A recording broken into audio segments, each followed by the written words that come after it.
తీసుకొని దాడులు చేయడానికైతే వస్తున్నటువంటి పరిస్థితులు ఉన్నటువంటి నేపథ్యంలో వాళ్ళందరినీ కంట్రోల్ చేసే ప్రయత్నం పోలీసులు చేస్తున్నారు.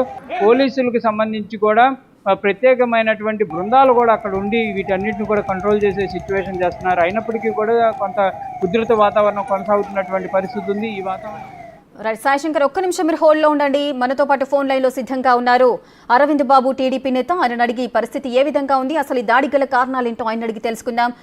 నమస్తే అండి అరవింద్ బాబు గారు.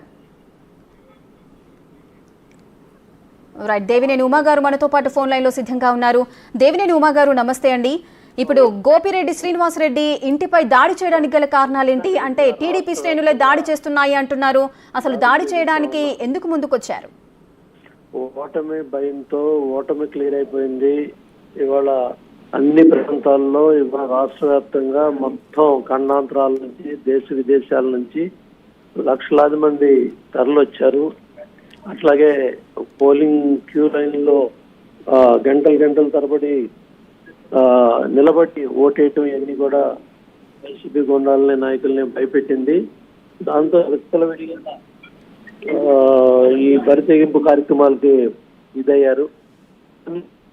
ఏదైతే మన పెద్దిరెడ్డి రామచంద్రారెడ్డి నియోజకవర్గంలో మరి అక్కడ ఏజెంట్లను ఎత్తుకుపోవడం జరిగింది.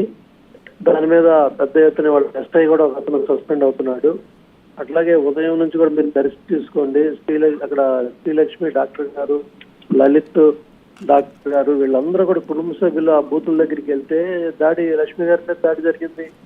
దగ్గర 2 బూతులు రిగ్గింగ్ చేసేస్తా ఉన్నారు, ఏజెంట్లను బయటికి పంపించారు. ఎర్రగొండపాలెం అంతే, అట్లాగే చాలా ప్రాంతాల్లో మీరు చూసుకోండి. తిరుపతి చెవిరెడ్డి భాస్కర్ రెడ్డి, మోహిత్ రెడ్డి అక్కడ చంద్రగిరిలో ఎంత అరాచకం చేస్తా ఉన్నాడు. అట్లాగే మాచర్లలో బ్రహ్మారెడ్డి గారిని బూతుల్లోకి రానివ్వకుండా అక్కడ ఎమ్మెల్యే కూడా మాచర్లంగా కలిపి చూశారు. అట్లాగే అరవింద్ బాబు మీద నష్టపడ్డ దాడి మేము పోలీసులు చెప్తా ఉన్నాం. కొంతమంది పోలీసు అధికారులు చేసే తప్పుకి ఇవాళ వ్యవస్థలకు చెడ్డ పేరు వస్తూ ఉంది. ఏమి లేదు, 1 సైడ్ పోలింగ్ ఎన్డీఏ కూటమి తెలుగుదేశం జనసేన బీజేపీ అభ్యర్థులు గెలిపించడానికి ప్రజలు పెద్ద ఎత్తున తరలిచ్చి ఓట్లేస్తా ఉంటారు. ఏలూరులో ఎస్సీ కుర్రాడు 14వ వార్డు గొంతుకు వచ్చారు. అంటే ఏ స్థాయికి వెళ్ళిపోయారు, బరితెగిచ్చారు, ఏ విధంగా ఎట్లా చేస్తున్నారు. ఇప్పుడే సిఇఓ చీఫ్ ఎలక్టరల్ ఆఫీసర్ కలిసి చెప్పాము 4 to 6 పెద్ద ఎత్తున గొడవ చేయడానికి వాళ్ళు సిద్ధపడుతా ఉన్నారు. ఎందుకంటే ఆఖరి ఫేజ్ లో ఎలక్షన్ ఉంది. అటు అందరూ కూడా అప్పీల్ చేసేదంటే మీ ద్వారా ప్రతి ఒక్క ఓటర్ కూడా 6 గంటల లోపు పోలింగ్ బూత్ లోకి వచ్చినట్టయితే రాత్రి 12 అయినా తెల్లవారుజాము 6 అయినా ఓటేసే అవకాశం అదృష్టం వస్తుంది. కాబట్టి ప్రతి ఒక్కళ్ళను కూడా దయచేసి బూత్ల దగ్గర రమ్మని కోరుతున్నాం. మీరు ఎన్ని దాడులు చేసినా, మీరు ఎన్ని అరాచకాలు చేయాలని ప్రయత్నం చేసినా కూడా ఏ కార్యకర్త నాయకుడు భయపడటానికి సిద్ధం లేదు. పొద్దున్న మీద ఉన్న తెనాల్లో ఒక ఎమ్మెల్యే టాపిక్ గా మారిపోయిన పరిస్థితి కనిపిస్తా ఉంది. ఇప్పటికే ఉదయం నుంచి కూడా ఎవరైతే ఎమ్మెల్యే గోపిరెడ్డి సంబంధించి కూడా ఆయన ఎంపీ కృష్ణదేవరాయలు వాహనంపై దాడి చేసిన ఘటన, ఆ తర్వాత అది మరొక ముందే ఆ తర్వాత మరికొంతమంది చదలవాడ అరవింద్ బాబు వాహనంపై దాడి చేయడం, ఇట్లా వరుసల సంఘటనలు అయితే మాత్రం ప్రస్తుతం పల్నాడులో హాట్ టాపిక్ గా మారిపోయింది. రాష్ట్ర వ్యాప్తంగా కూడా ఇది సంచలనంగా మారిపోతున్న పరిస్థితి కనిపిస్తా ఉంది. ముఖ్యంగా రాష్ట్రంలో 25 పార్లమెంటు స్థానాలు ఉన్నాయి. 8-9 పార్లమెంటు స్థానాల్లోనే తీవ్రస్థాయిలో ఉద్రిక్తత వాతావరణాలు అయితే చోటు చేసుకుంటున్నాయి. దీంట్లో పల్నాడు ప్రాంతానికి సంబంధించి మాత్రం ఉదయం నుంచి అనేక చోట్ల గొడవలు అయితే జరుగుతా ఉన్నాయి. రేఖ శివ, మనం చూస్తూనే ఉన్నాము, ఎలక్షన్స్ టైం దగ్గరకు వచ్చినప్పటి నుంచి కూడా కేంద్ర బలగాలను మోహరించారు. ఈ ఎన్నికల్లో ఎటువంటి అవాంఛనీయ సంఘటనలు జరగకుండా పోలీసు బందోబస్తును కూడా పకడ్బందీగా ఏర్పాటు చేసిన పరిస్థితులు నెలకొన్నాయి. అక్కడ అసలు పోలింగ్ సిచ్యువేషన్ దగ్గర ఇలాంటి పరిస్థితులు ఉన్నాయా? అసలు సెంట్రల్ ఫోర్స్ ఏదైనా ఉందా? ఎందుకు ఇటువంటి వివాదాలు కానీ, రాళ్లు రువ్వుకోవడం, ఒకరిపై ఒకరు దాడి చేసుకోవడం అనేది జరుగుతోంది? పోలీసులు ఏం చేస్తున్నట్లు? ప్రధానంగా చూసుకుంటే ఎంత భద్రతా బలగాలు ఉన్నా, ఎన్ని పోలీసు బలగాలు ఉన్నా కానీ పల్నాడులో మాత్రం ఇవన్నీ కూడా పనిచేస్తున్న పరిస్థితి కనిపించదు. ఒకవైపు పోలీసులు భద్రతా బలగాలు మోహరింపు చేస్తున్నారు, ఎన్నికల సంఘం కఠినంగా వ్యవహరిస్తా ఉంది, ఖచ్చితంగా దాడికి ప్రతి దాడి జరుగుతూ ఉంది, విమర్శకు ప్రతి విమర్శ జరుగుతున్నట్లు కూడా ఇదే జరుగుతుంది. కానీ ప్రస్తుతం పల్నాడులో జరుగుతున్న ఈ పరిణామాలకు సంబంధించి కూడా ఎన్నికల కమిషన్ చాలా సీరియస్ గా తీసుకున్నప్పటికీ కూడా ఏమాత్రం కూడా అక్కడ జరుగుతున్న ఇష్యూకు మాత్రం ఎన్నికల కమిషన్ కానీ పోలీసులు కానీ చేతులు ఎత్తేస్తున్న పరిస్థితి స్పష్టంగా కనిపిస్తోంది. వాస్తవానికి పోలీసు అధికారులు, ఎన్నికల అధికారులు పూర్తి స్థాయిలో కూడా అంటే ఆ క్రమం తప్పిపోతున్న పరిస్థితి ఎక్కువగా కనిపిస్తోంది. ఎందుకంటే పల్నాడులో జరుగుతున్న ఈ పరిణామాలను ఒకసారి మనం అంచనా వేసుకుంటే గత కొంతకాలంగా అంటే గతంలో జరిగిన 2004, 2009, 2014, 19 జరిగిన ప్రతి సందర్భంలో కూడా ఎన్నికలంటే కనుక ఖచ్చితంగా పల్నాడులో గొడవలు, వివాదాలు, హత్యలు, దాడులు జరుగుతున్న పరిస్థితి కనిపిస్తా ఉంది. ఖచ్చితంగా పల్నాడులో పోలింగ్ అంటే కనుక ఒక యుద్ధకర వాతావరణం అయితే నెలకొని ఉంటున్న పరిస్థితి కనిపిస్తా ఉంది. పూర్తి స్థాయిలో పోలీస్ అధికారుల వైఫల్యమే చాలా ఎక్కువగా కూడా పల్నాడులో కనిపిస్తా ఉందని చెప్పి కూడా చెప్పుకోవచ్చు Rekha. Right, thank you Shiva, thanks for the details.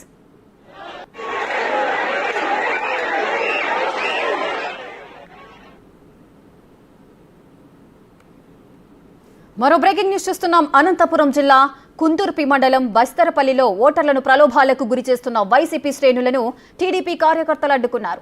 దీంతో టీడీపీ కార్యకర్తలపై వైసీపీ దాడులకు దిగింది. రాళ్లు విసిరారు. టీడీపీ ఎమ్మెల్యే అభ్యర్థి అమిలినేని సురేంద్రబాబు మేనల్లుడు ధర్మతేజ కారుపై వైసీపీ శ్రేణులు దాడి చేశాయి. ఈ దాడిలో ధర్మతేజ కారు అద్దాలు పగిలిపోయాయి. సమాచారం అందుకున్న పోలీసులు సంఘటనా స్థలానికి చేరుకుని పరిస్థితిని చక్కదిద్దారు. ఎమ్మెల్యే అభ్యర్థి అమిలినేని సురేంద్రబాబు వైసీపీ నేతలపై కళ్యాణదుర్గం ఆర్డీఓకైతే ఫిర్యాదు చేశారు. ఇక ఓడిపోతున్నామనే ఫ్రస్ట్రేషన్తో వైసీపీ దాడులకు దిగుతోందని ఆరోపించారు.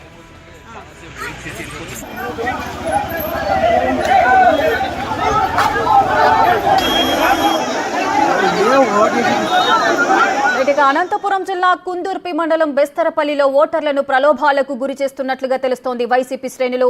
దీనికి సంబంధించి మరిన్ని వివరాలు మా ప్రతినిధి యోగానంద్ అందిస్తారు. యోగానంద్, అసలు ఈ వైసీపీ శ్రేణులు టీడీపీ కార్యకర్తలు ఒకరిపై ఒకరు దాడులు చేసుకుంటున్న దృశ్యాలు మనం చూస్తున్నాము. ఇక్కడ బెస్తరపల్లిలో అయితే ఓటర్లను ప్రలోభాలకు గురి చేస్తున్నారంటూ కూడా టీడీపీ కార్యకర్తలు ఆరోపిస్తున్నారు. అక్కడ ఏం జరిగింది? రైట్ రేఖ, ఉమ్మడి అనంతపురం జిల్లాలో పోలింగ్ పూర్తిగా రగడ దారి తీస్తోంది. తాడిపత్రి, రాప్తాడు, కదిరి ఇక ప్రతి చోట కూడా ఏదో ఒక సెంటర్ లో గొడవలు జరుగుతూనే ఉన్నాయి. ఇప్పుడు తాజాగా కళ్యాణదుర్గం అయితే ఉందో కుందుర్పి మండలం బెస్తరపల్లిలో ఓటర్లు ప్రజలకు గురి చేస్తున్నారంటూ కూడా పెద్ద ఎత్తున ఆరోపణలు రావడంతో టీడీపీ శ్రేణులంతా టీడీపీ అభ్యర్థి మేనల్లుడు ధర్మతేజ కూడా అక్కడ చేరుకున్నారు. దీంతో ఒక్కసారిగా ధర్మతేజ రాగానే వైసీపీ శ్రేణులు ఒకసారి రాళ్ల గురించి రాళ్లు టీడీపీ అభ్యర్థి అల్లుడికి సంబంధించిన కారును పూర్తిగా ధ్వంసం చేశారు. దీంతో ఇద్దరు ముగ్గురు గాయాలు కూడా తెలుస్తోంది. ఒకసారి ప్రలోభాలకు గురి చేస్తున్నారు. దీన్ని అడ్డుకోవాలంటూ కూడా టీడీపీ శ్రేణులకు పిలుపునివ్వడం, అదే సమయంలో ధర్మతేజ అక్కడికి రావడం వైసీపీ శ్రేణులు పూర్తిగా రెచ్చిపోయి అలాగే సంబంధాలు కూడా చక్కచక్క జరిగిపోయి దీని వెంటనే ఆర్డీఓ కూడా ఫిర్యాదు చేశారు. వైసీపీ శ్రేణులు రెచ్చగొడుతున్న ఈ టీడీపీ శ్రేణులు అంటూ కూడా సూర్యబాబు ఆర్డీఓకి ఫిర్యాదు చేయడం జరిగింది. ఆర్డీఓ కూడా వెంటనే స్పందించి ఆ ప్రదేశానికి ఎక్కడైతే గొడవ జరిగిందో గొడవకు సంబంధించిన వ్యక్తులను అదేవిధంగా పోలీసులు కూడా భారీ ఎత్తున మోహరింపు చేశారు. ప్రస్తుతం ప్రశాంతంగా ఉంది రేఖ. యోగానంద్, అయితే దాడి చేస్తున్న సందర్భంలో కారులో ఎవరైనా వ్యక్తులున్నారా? దాదాపు ధర్మతేజ దిగి పోలీస్ స్టేషన్ వచ్చే రాగా అక్కడ వెంటనే ఉన్న అక్కడ డ్రైవరు మిగతా సిబ్బంది ఉన్నారు. ఆయన సిబ్బంది కూడా కొన్ని గాయాలు తెలుస్తుంది. కారు పూర్తిగా ధ్వంసమైనట్టు తెలుస్తుంది. రెండు మూడు కార్లకి ఒక టీడీపీ నేతలకు పిడిగుద్దులు గుద్దారు పట్టుకొని అందరూ కూడా గాయాలయ్యారు తెలుస్తుంది. అందరినీ కూడా ఆసుపత్రి తరలించారు. వెంటనే పోలీసులు చర్యలు తీసుకోవడంతో ప్రస్తుతం పరిస్థితి అదుపులో ఉంది Rekha. Right, thank you Yoganand.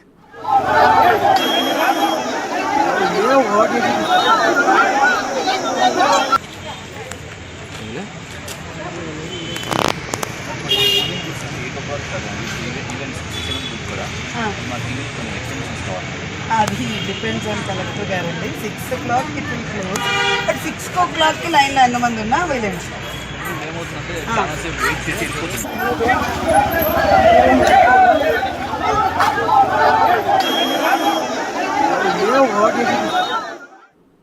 బులెటిన్లో మరో బ్రేకింగ్ న్యూస్ చూస్తున్నాం. నరసరావుపేటలో ఉద్రిక్తత నెలకొంది. వైసీపీ ఎమ్మెల్యే గోపిరెడ్డి ఇంటిపై టీడీపీ శ్రేణులు దాడి చేశాయి. రంగంలోకి దిగిన భద్రతా బలగాలు టీడీపీ కార్యకర్తల్ని చెదరగొట్టేందుకు రబ్బర్ బుల్లెట్లు ప్రయోగించారు.